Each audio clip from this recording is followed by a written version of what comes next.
Hello everyone. So I was looking at my Google analytics, in fact my YouTube analytics, and I received a lot of questions, a lot of views also on the videos that I made for or on ThinkPad X220. So yes, I also use ThinkPad X220. In fact, I have been using ThinkPads for the last, I believe, 15-ish years. And this ThinkPad X220, in fact, I have a few of them, are probably, this model is definitely one of my favorite because it is very functional for me. And the questions or the comments that I was looking at, I was reading, are about different things. So people ask me, can we do this, can we do that? And they ask me about the cost, they ask me about different features of this model. And I guess most of them, if I'm not wrong, I think they already know the answer, but they are just looking for some reassurance.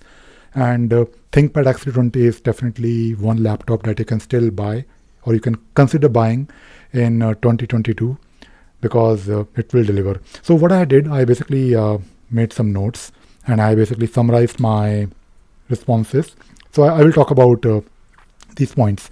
So first, let me just show you my ThinkPad X220. I have the other one, which I will basically show you because the main computer, the main ThinkPad X220 is the one that I'm using right now for recording this video. And that is also one of the points. You can also record videos using it. So this is my ThinkPad X220. Not this one, this is basically the Mac, but I'm just trying to show you the size. So it is exactly, this is my MacBook Pro, 12 inch, I guess. Yes, it is 12 inch and the size is exactly the same. Of course, the thickness is not the same. ThinkPad X220 is probably double in terms of thickness, but and also on the other side, if you also take a look at the battery, this one, this is basically the, I believe the normal battery, not the big one, because the main ThinkPad that I have, I basically upgraded the battery a couple of times, and the one that I'm using right now, the battery is, that big one where, it comes out because it will of course give you more time. Now talking about the questions. So the first question is that can we do video editing using a ThinkPad X220? So my answer would be yes, but of course don't really expect to do 4K editing because I tried and it doesn't really work. And the softwares, I will not really talk about the software because I started trying Kdenlive. It works. It is a bit buggy, but it works. And of course, my responses would be a bit biased towards Linux, but you can also have Windows. So this particular ThinkPad, the hard disk right now is basically, one good thing about the ThinkPad is that you can basically swap the hard disk. So there's one screw here, and if you remove the screw, you can just insert a new hard disk. So I have one hard disk with Windows 10, and on Windows 10, of course, you have more options when it comes to editing softwares. But even on Linux, you can definitely use Kdenlive. I don't really do video editing, or I should say I stopped using video editing because I mainly use FFmpeg. So I record the video and I upload it straight away. But I do have Kdenlive installed, and sometimes, occasionally, I do try editing if I really have to. So yes, you can do video editing, but of course it is like a 10 plus year old machine. So the configuration that I use, so that is one of the questions. So the configuration I use is basically i5, of course. It also comes with i7, but I also have 16 GB RAM. So I think that is the maximum that you can achieve. Although the official specification only says 8 GB, but 16 GB works fine. 16 GB DDR3 RAM, not DDR4, I guess. Now the other question is, can you do streaming? Yes, you can do streaming. You can do streaming using OBS, which I used to use, but I'm again using only FFmpeg. So OBS will work fine, because keep in mind that it is basically a 10 plus year old machine. So not everything will be, don't try to, you have to basically configure and tweak these settings to achieve maybe a smooth stream. For me, it works fine because I have like my own script with all the parameters configured and suit it for what I need. So I can, for example, even this video I'm recording, I just need to change one line and I can actually stream to my YouTube. So I have that script, which is basically based on the argument that I pass. If the argument is MP4, it will record MP4. If the argument is my YouTube stream, the URL, it will stream. And it works fine, the HT stream 1920 by 1080. The other question is, can you record video? Yes, you can record video. I'm basically using FFmpeg, but you can also use OBS to record a video. What OS are you using? I use both Linux and Windows. For a long time I was using Fedora, but I switched to Arch Linux 2 years ago. 3 years ago, 2 years ago, I think it was 3 years ago. It was November, right? Sometime in November. So yes, I'm using Arch Linux because Arch Linux will let you control each and everything, and that is my favorite. That has become my favorite.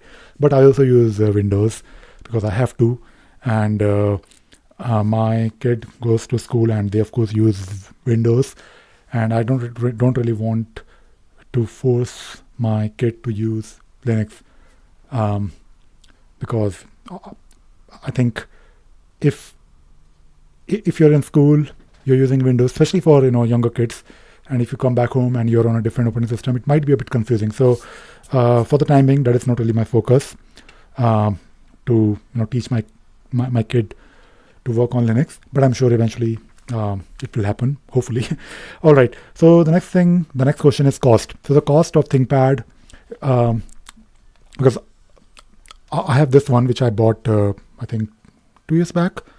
I keep forgetting when I bought this, the second one. I think it was 2 years back. So I think I paid 130, 140 pounds roughly. But if you are looking for a ThinkPad, you can definitely get something in the range of 100 or 200 pounds.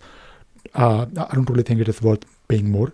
So I think 150, if you can get something for 150, a good condition ThinkPad, that's definitely good. If you're in India, go to Nehru Place, go to the other building. So, in Nehru Place, you have two main buildings where you can find all the computer shops. The other building, which is not very famous, go to the first floor, and there are a lot of used, lot of shops there. They sell used computers, and you can definitely, I'm sure you can find a ThinkPad there. I think you can definitely get something in the range of 10,000, even less. I'm not really sure about the condition, but you have to try, because the used computer market in India is, you can find a good deal, but here in the UK it is definitely convenient, because if you buy something from eBay, you can definitely return it if you're not happy with the purchase. So it is not massively expensive. So I don't really think you should be paying like 1 lakh or 1,000 pounds for a new laptop if you can achieve roughly the same thing. Of course, with some compromise, using this old but powerful, very efficient, productive laptop. Keyboard, yes, the keyboard is wonderful. I love it. Let me show you the keyboard. So this keyboard is something that everyone loves. It is one of the best keyboard. And once you start using a keyboard like this, you will never really go back to the old chiclet. I don't know what you call those those new keyboards. The one that I have on Mac, it's like this is probably like not even 10 times, 100 times better. However, I don't use the keyboard, so I don't really use the laptop's keyboard, because it's not very comfortable for me to basically squeeze my shoulders. I always use an external keyboard. So the other keyboard that I'm using is also definitely very responsive in terms of the feedback. It is like a mechanical, I guess, keyboard. It is basically a gaming keyboard with my own stickers, my own custom keys, and this is also good, right? It also makes a lot of noise. So if you're working on computer, everyone in your house will probably know that you're doing something. And I love it. I quite like this keyboard. It is definitely very, very, very, very noisy. And let me just, I'm sure you can hear it, right? So, yes, most 90% of the times my ThinkPad is stocked, but you can carry it. If you don't mind the thickness. the thickness was actually a problem for me when I went to India, where I had to carry not one, not two, but three laptops with me. Yes, that is a bit unfortunate, but yes, I had to, because if you're working for someone and they send you a laptop and you're supposed to use that laptop, then you have to carry multiple laptops. So I was carrying two laptops in my backpack, and if you have a backpack with a lot of stuff already filled in, then you are basically a bit limited when it comes to the space available. And this ThinkPad is definitely very thick. I don't mind it, but when you're like, if I have to carry just one laptop, it is fine. If you're carrying two, it can be a problem. But yes, it is definitely a thick laptop, which is actually a good thing, because although it is thick, but it is very functional. So you can literally replace each and everything yourself, and don't be afraid doing it if you're not really spending like £1,000 on a laptop. For example, if I show you my Mac, it is a great laptop, right? But I don't really think I can open it. I know there are like screws, but it's almost difficult to repair it. I don't really think I'll open it myself unless I really have to. In fact, I have to open it because the battery is dying, and I don't really want to pay someone hundreds of pounds just to replace the battery. I guess I can do it myself. There are a lot of videos online, but I'm not bothered, to be honest, because I don't really use the Mac that much, probably once in a while. So because it is thick, it is also very functional. So, you can open the screws, you can actually open each and everything, even replace the thermal paste, and then configure and basically assemble everything back easily. So it is definitely, in that aspect, it is definitely useful. Wi-Fi, let us talk about Wi-Fi. This was actually a question. So Wi-Fi is not massively great, to be honest, especially the one that I'm using, the laptop. The Wi-Fi card is it's not great, basically. I use it. It works. So it works all the time, but sometimes the connection is not stable. Sometimes it drops. I guess it's probably the problem of the Wi-Fi card itself, which is the case in this laptop where I have Linux installed. On this laptop, it is fine, but I always use external Wi-Fi dongle, which is basically attached to my Ultra base. But it works for normal. I guess we don't really need that much speed, right? Anyways, at least I don't really care about the most latest Wi-Fi card speed. I'm fine with it. Now browsing is of course fine. I use Brave. In the past, I was also using Chrome. Did I use Chrome on this? I don't remember. I guess with Fedora I was, but I use Brave. Browsing is fine. No problems at all. It is definitely quick, fast. Now the main usage of the tool, apart from what I've described, yes, you can code. So let me talk about things that I do. So I of course use Emacs a lot, along with org mode, and I also use IntelliJ. So IntelliJ is definitely heavy, right? So I have IDEA installed, which is basically IntelliJ, and I also have Visual Studio Code installed. So I'll basically tell you why. So I use IntelliJ for Jira development, for writing Groovy scripts or Java code. I use Visual Studio Code for developing Jira apps, which is basically in Node.js. So I also have Java, Node.js, etc. installed. I also have Jira SDK. So whenever you are doing Jira app development for on-prem, on-server version or data center version, you need to install Atlassian SDK. And it will basically create one Jira instance for you on your local computer. So it works fine. I'm not saying it is fast or super fast, but it works for my needs. I also have Forge installed for Atlassian Forge development. And I also have Docker, because Atlassian Forge will create a tunnel to your Jira Cloud instance, and you need Docker for that. So you can imagine, I do a lot of things on this machine. Also, talking about media consumption, yes, media consumption is possible. Not possible. Of course, I do media consumption. I use Netflix. I watch, of course, using browser. I use Netflix, or I used to use Netflix and Amazon Prime and Disney Plus. I recently canceled my Netflix and Prime. I still have Disney Plus because I paid for it annually. But I'll probably cancel it next year, or I'll not renew it. But of course, I use, I consume media all the time. I also have NCMP, CPP installed for listening to music. I use SyncThing. I use Dropbox CLI. I use two external hard disks where I store my videos and all my files. So it is definitely very functional laptop for me, and I don't really see any reason why I would move to another machine. I recently purchased a x220 for someone, in fact 2 of them, and they are definitely much faster 6th generation i5, but I'm happy with my x220 because first of all I use Arsenal X because it is like a very customized version of OS, which is basically not really running anything in the background. Even if I have to run anything in the background, it is usually my shell scripts, but it works for me. And last thing that I want to talk about is the charger. So good thing about X220 is that it comes with either a big charger or a small charger like this. So this one is 65 watt. There's also like a 90 watt which is connected to my mains. But this is actually not very big. I mean, definitely smaller or lighter than the MacBook Pro's charger, the rectangular one. I don't know why they have rectangular chargers. I mean, this is how you should make a charger. And these chargers I have like, I think I have 2 ThinkPad X20, and I have like 5 or 6 of these chargers. So I guess I have like one in each room in my house.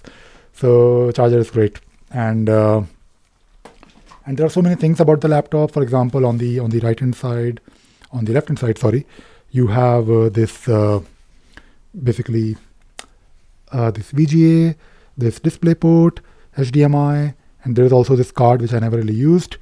And also there is a switch which I believe for the I forgot about this switch. I think it is for, I forgot. Anyways, and on the other side you have one more USB along with Ethernet, and of course 3.5mm jack for the output. And if you are using ultra bass, which I think you should, then you don't really need these ports anyways, because your ultra bass will take care of these things for you. So if you're using ultra bass for this is basically the point, where it will just sit on the ultra bass, and you can remove the RAM from here. It's great. Buy it, definitely buy it. Even in 2022 it will be much better than your latest machine that you will probably purchase for 1,000-1,500 pounds. All right, that is it. I hope I have answered your questions, or I hope I have given you some ideas and some reassurance. Because usually when people want to buy ThinkPad, I know they are attracted, and these are definitely. I'm yet to see something which is better than this. I know there are like. I'm aware of Alienware. I never really used Alienwares, and I think cost is also one big factor for the amount of money that you're paying. I think if you're paying something like 150-ish pounds, you get a lot of value. I mean, of course, not everything is great. For example, the touch pad is used. I mean, it works. It is not great. It works, but I mean, you need a bigger touch pad. And to be honest, I don't actually use it. In fact, if you're using Arch Linux, you will be spending most. And if you're using Arch Linux or let us say Emacs or Mode, or if you are like me who prefer to use terminal-based applications for each and everything, then most of the time you will be on the keyboard, not really on the mouse. Of course, I use mouse for the browsing, and you can also replace the screen. Screen is not great, to be honest. For example, I watch movies on the external.